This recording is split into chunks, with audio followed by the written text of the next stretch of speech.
A large family. I'm the oldest of 6 boys. I have a wonderful family. However, I'm not from a very religious background in the family sense, so I wasn't actually brought up in religion. But on occasion we used to attend, when I was younger, the Salvation Army Church. And that's where my beginnings of finding God, Allah, was.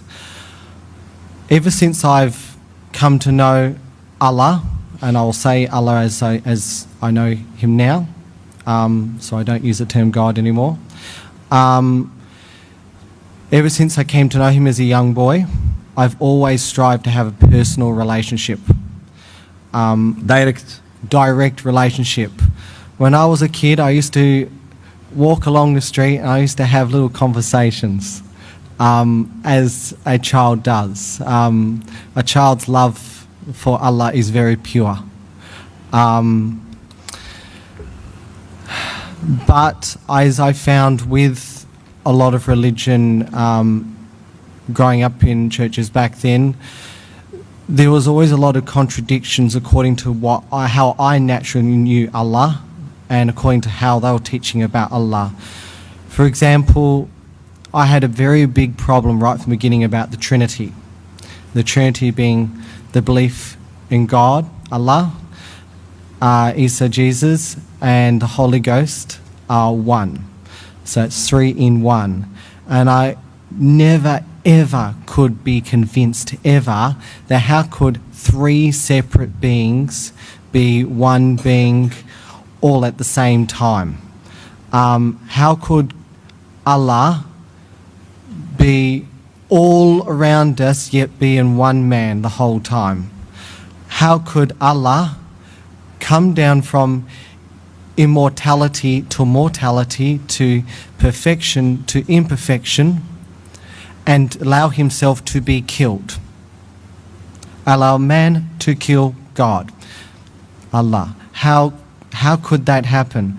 I used to have Christian ministers who would proselyte with me, who used to try and convince me to be part of their organisation. He used to say, Allah is Jesus, Isa, and the Holy Ghost are like an egg. It said Allah being the eggshell, Isa being the yolk, and the Holy Ghost being the egg white. And I would say, but then Allah is not an egg, or the water analogy. And it's just something that I always had a very personal relationship with Allah, so I knew it was impossible. Even reading the Bible, when Isa used to perform his miracles, he'd always say, not my will be done, but thy will be done. So he's recognizing the Father instantly. All the time, it's just everything contradiction. My life changed from when I was 13 years old, when I became a Mormon. And Mormonism, or the Church of Jesus Christ of Latter-day Saints, is a Christian religion, but it's a very different form of Christianity. It's a very strict form of Christianity. They believe in that in order to be a true Christian, you must live the Word, you must preach the Word, and you must be an example. So it's all about living a life of, like the prophets, trying to perfect, trying to be on the path of perfection like Allah. So I was always taught, as from a young age, all about the prophets of Allah. Going from Adam to Enoch, Noah, Ibrahim, Isaiah, Suleiman, Isa. But being Isa, we believed he was a direct son of Allah sent on earth.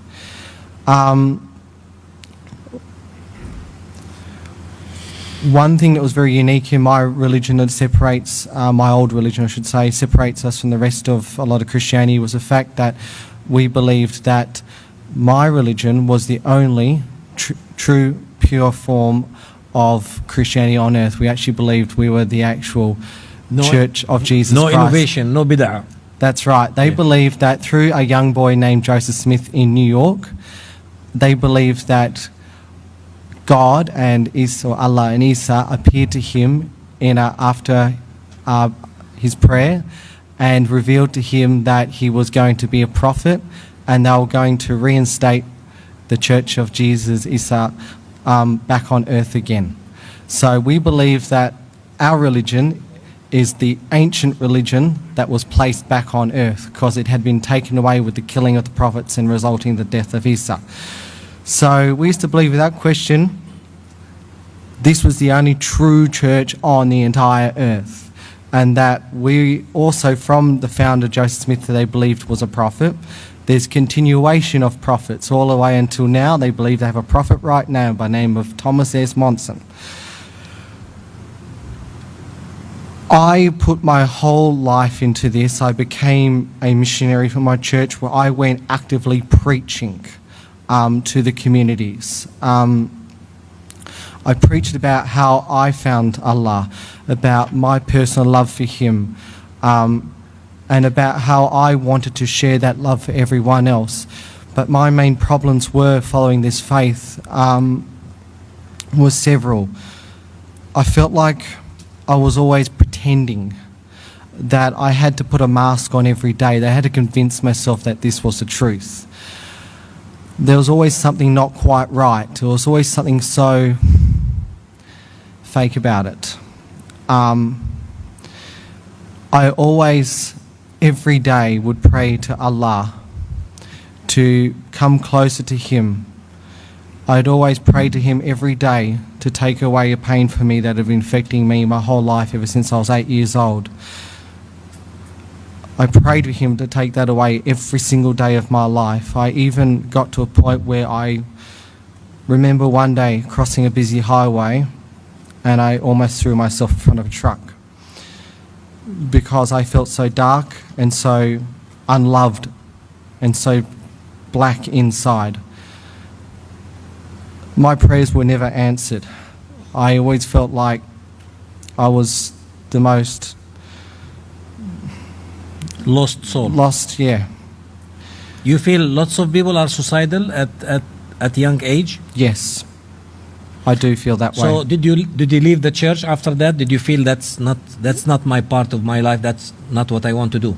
I left the church 3 years ago, not by any official means, but I just stopped going. I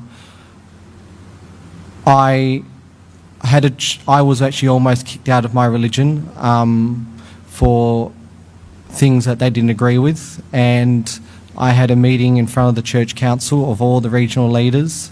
I wasn't thrown out, but I was put on probation, which means I couldn't do certain things. Tell us who introduced you to Islam. All right, so for 3 years, I have been living my own life, trying to find myself again, but I never did. So, how I found Islam. That's Well, interesting. I was hearing a lot of negative things about Islam through friends, work colleagues, through the media. Not that I watch a lot of media anyway. But I was hearing constant negative things.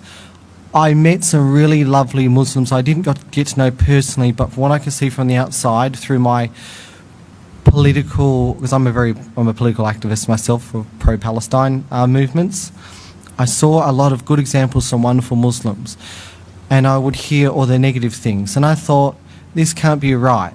You can never judge a group of people based on any generalisation. You simply can't do that. You can judge someone individually, but you can't generalise, and I knew that for myself. So I decided, after hearing this negative stuff, I'm going to learn about Islam. I want to know about Islam in its truthful form, right from the source. But I'm also, part of me, I didn't want to admit it, was curious. I wanted to find another path in life. But I didn't think I was going to become a Muslim myself. So I went into Google and I typed in 3 words, learning about Islam. I found an organisation, ISNA, the My Centre, and I emailed Brother Murad Selik, and I we sent a few emails, and we eventually met about a week or two later. So I just asked him, I just remember walking to the mosque for the first time, and Afraid.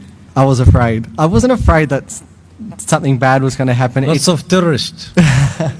It was just a very unfamiliar environment, unfamiliar people. You don't know what to expect when you haven't been to somewhere different. You had phobia. I had phobia. You had phobia. But I wasn't scared of Muslims as such, but it just, I didn't know what to expect at all. MashaAllah. So I sat down for a couple of hours and just asked a lot of general questions that a Westerner would probably ask a Muslim.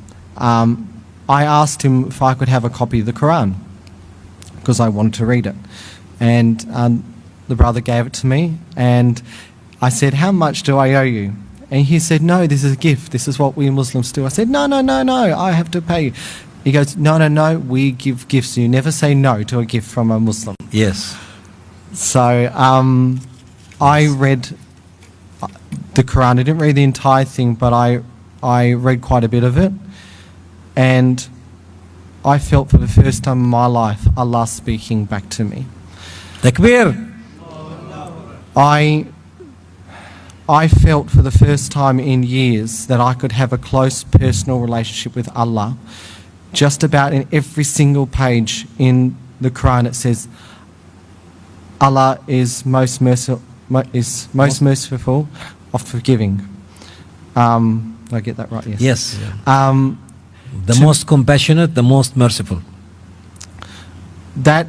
Those few words hit me so much because they meant that Subhanallah. I can have a personal relationship with Allah.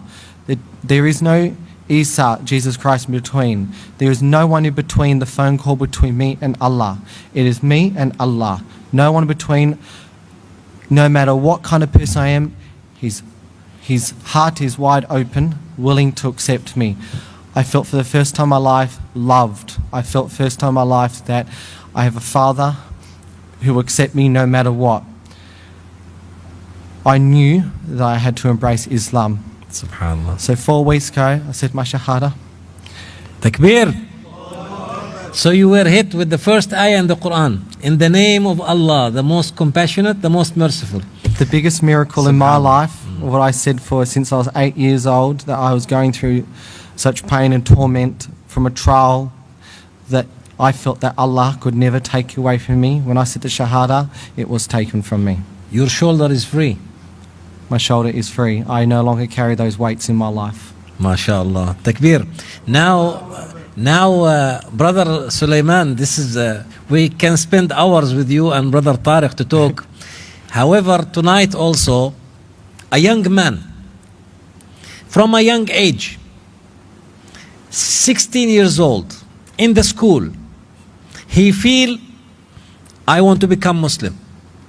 For no reason, I know this is the truth. No matter what